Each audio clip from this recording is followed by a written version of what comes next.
We all know that the Book of Love was a huge disappointment, but it got me thinking, how would you have changed the Book of Love to make it as successful as its predecessors? Well, for a start, you need to look at the trio. The trio was terrible. Rob was fucking a sandwich. The other two were lame brain idiots. And to me, you just had no chemistry between the three. You had no chemistry like you did in the original with likes of Jim, Kevin, Oz, and Finch, and Steve Stifler, and even with the later spin-offs where you're looking at Matt was even better and more of a likable character, looking at Eric and Dwight, they were lovable characters you could get behind. Rob was not that likable face, was not a great protagonist at all, and neither were his other two bum chum friends. I think they just didn't work at all. But looking at that trio after you've managed to replace those three, then you've got to look at their responsibilities and how they act throughout the film. To me, I came up with the idea of why not have one that's a top shagger, which is struggling to keep down a relationship, sort of like a Steven Stifler sort of vibe, but you're not calling him Stifler, he's just a normal character, sort of like when you've got the Asian person in Girls' Rules, sort of like her character where she struggles to hold down a relationship. The second one would be somebody who's good at sex but struggles to talk to women, and then the other one you've got somebody who's bad at sex and also bad at talking to women. I mean, that then sets up the entirety of the film. What can they learn from the book? The Book of Love, when they find it, it comes into their possession, they can improve. Show 40 minutes of them struggling, antics, are wanting everything to go wrong for them. 40 minutes of them failing with girls in their particular areas that we've talked about.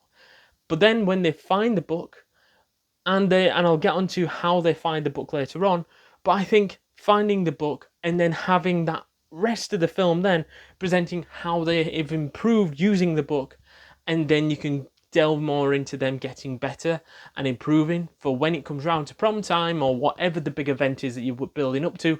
I think then you're setting yourself up for a bigger success because it seems to be a relatable story. And that comes into how would you change how the book comes in? I wouldn't necessarily change a lot about that, apart from one thing. I wouldn't want to rebuild the book or have half of the film spent on calling people up, adding things into the book because the book's destroyed. I wouldn't do that. I would have a fire. I would have that same scenario play out. But have it so that all the books in the library got burned apart from one, and that was the Book of Love. Not even touched. It's like the Bible. It's a holy grail. Not even a scratch on that book. They come across it on the cleanup, and it's like heaven. It's almost like it was meant to land in their laps. It was almost fate that they managed to get that book. That's how you present that. Then once they've got the book, then that's when they use it for that last however long of the film, half an hour, 40 minutes, whatever it is. They can then use that book to improve, to get better, to then discuss. Certain things might not come off straight away, but then they get better and better and better. And that's how we present, and that's how we build up to the prom or the big event at the end of the film. But what would have changed about the side characters, if anything? I would personally change the Stifler. Scott Stifler was awful in this film. You need to get rid of that actor because all he's trying to do is copy Sean William Scott instead of keeping the format of Stifler, bringing in something of your own into the character, but also following that same Stifler model. He's a top shagger.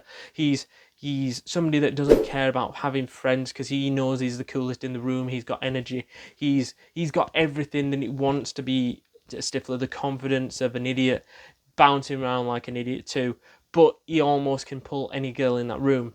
That was not Scott Stifler. He just acted like a dickhead. And to me, I would replace him on the spot, and especially since he had an unrelatable scene as well of getting fucked by a CGI animal, in which, to me, straight away, no, get rid of him, get rid of that scene. I think you replace him, the film gets a lot better. I think you keep Jennifer Holland. Her as a side character was absolutely phenomenal. I think she had the best antics. She had the best everything that was good about this film. Finally, that brings me on to my last point, which is the realism. How do you bring the realism back into this film, considering it has no realism in it whatsoever, with a guy getting fucked by an animal and a guy fucking a sandwich? Well, I'll start with the guy fucking a sandwich. You replace that straight away, you get rid of that. That is a shit angle. Even if you explain it, it's terrible. The way you replace that is simply by having him watching porn, or even better, watching one of those chat ladies where they're teasing him and whatever, and he says to her something like, oh, tell me that that you love me or something while he's jerking off. Then his mum walks in. There you go. There's your antic at the start of the film, because that's not been done. You've had people like Jim watching porn, and then the kid walking through in Reunion, but you haven't had somebody in that scenario, and then obviously Eric blowing his load on his grandma and killing her. This is different, and I think this could work because it's on that similar sort of mold, but it's different. And I think having that awkward conversation then of his mum now being the Eugene Levy of this film would have worked better. And how would you replace the horse fucking? You just don't have it in. It weren't needed anyways. Find a different way to embarrass Steven Stifler. Just tell him to walk outside nude, and that was fine. Lock him out, laugh at him, cool. That's all you needed to do. Then move on. There you have it, folks. That's how I would fix The Book of Love. Do let us know your thoughts down in those comments down below. Did you enjoy this film, or do you think a lot could be fixed about it? Let me know down in those comments down below. And do you agree with some of our fixes, or would you change one or two of them to alter it to make the film better? Do let us know down in those comments down below. And also, if you haven't seen some of our other Everything Changed videos or American Pie videos itself, then click on the video in the top corner or the bottom corner, depending which way I put them around. Anyways, I'll see you in 5, folks, in the next one. Laters.